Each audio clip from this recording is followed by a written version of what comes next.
So you guys just read Isaiah chapter 11, verses 1 through 3, which it's kind of strange. It's kind of weird. Like there's metaphor and kind of poetic language. And what is this crazy vision that Isaiah is having? And really, we want to step back for just a minute and talk about all the books of the prophets, okay? Isaiah is one of many prophets, and all the prophets have just pretty much one message, okay? There's a lot of crazy details, some mystery, some weird stuff that God shows them. And here's the main thing, is that it's a message of both judgment. God's gonna bring justice or judgment to people who are doing wicked things, even his people, but he's also gonna have the prophets give a message of hope. So there's judgment and hope. And in Isaiah 11, that's part of this message of hope, okay? So we gotta have to take a step back. Isaiah chapter 6, Isaiah has this crazy vision. And what he sees is God shows him like, hey, imagine Israel is like a giant tree that I've allowed to grow, except Israel's been wicked, so I'm gonna chop Israel down, okay? And the only thing that's gonna be left is this stump. But the stump, he calls it, he's like, the stump is gonna be like a holy seed. So, you know, if you've ever done gardening or anything, like, you know, how do you get things to grow? If you want an apple tree, you have to plant an apple seed, okay? So you plant a seed in the ground and it's gonna grow. So God is saying to Isaiah, this stump that's left, okay, whoever's left after I punish their wickedness, this stump is gonna be like a holy seed in the ground. Now, Gavin, can you think of in the Bible, the term like a holy seed or a seed, like how has that been used throughout the Bible? A few instances come to mind, actually. One of them is in, I think, the very beginning of the Bible when Adam and Eve were created, but then they gave in to temptation by the serpent, which I know we've talked about that story before. And then God came in and was kind of upset and told the serpent that through Adam and Eve, there would be a descendant that would crush all evil.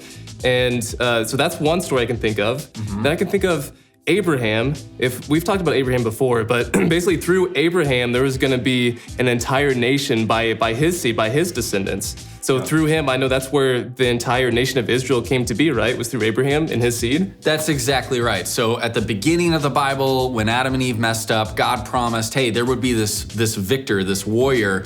He would be from the seed of the woman, from Eve. It would be a descendant that would conquer evil once and for all. And also, like you said, through Abraham, through his seed or his descendants, through his family, there would also be a blessing that would affect the whole world. So that's spot on. So Isaiah, I think, is tapping into this theme as God is showing him, hey, I'm gonna chop you guys down for your wickedness, but don't worry, there's still a seed there of hope. And so that actually gets us to our passage today in Isaiah 11. So Gavin, if you wouldn't mind, read Isaiah 11 verses 1 through 3 for us. I'd love to. It says, a shoot will come up from the stump of Jesse. From his roots, a branch will bear fruit.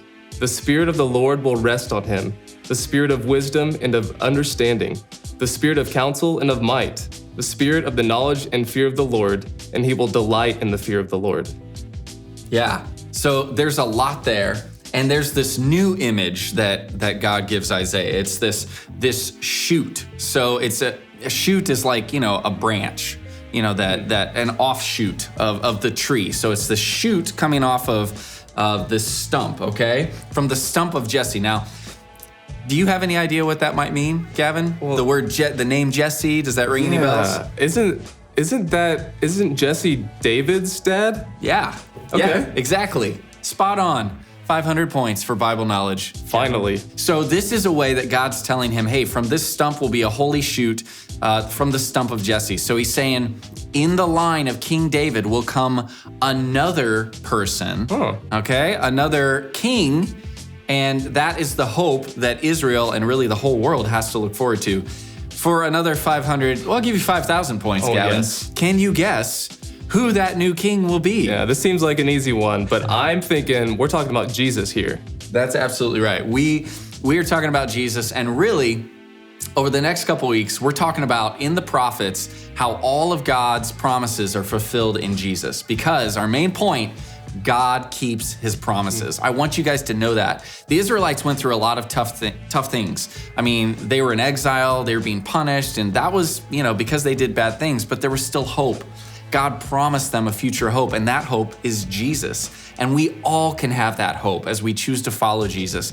God keeps his promises. And how do you know God keeps his promises? Jesus.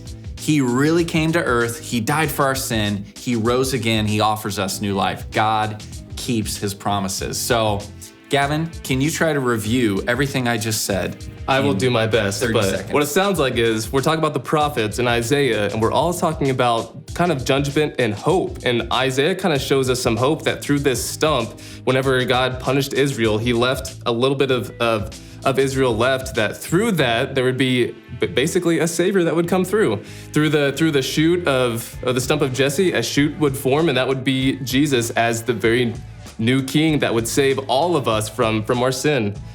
So through Isaiah, we're learning that God truly keeps his promises through Jesus. Spot on. That's exactly right. So we're going to talk more about this in your small groups right now, but I know the prophets can be weird and mysterious at times, hard to understand, but keep it simple in your minds. Just know that God keeps his promises, and those promises are fulfilled in Jesus. So remember, God keeps his promises, and we'll see you next time.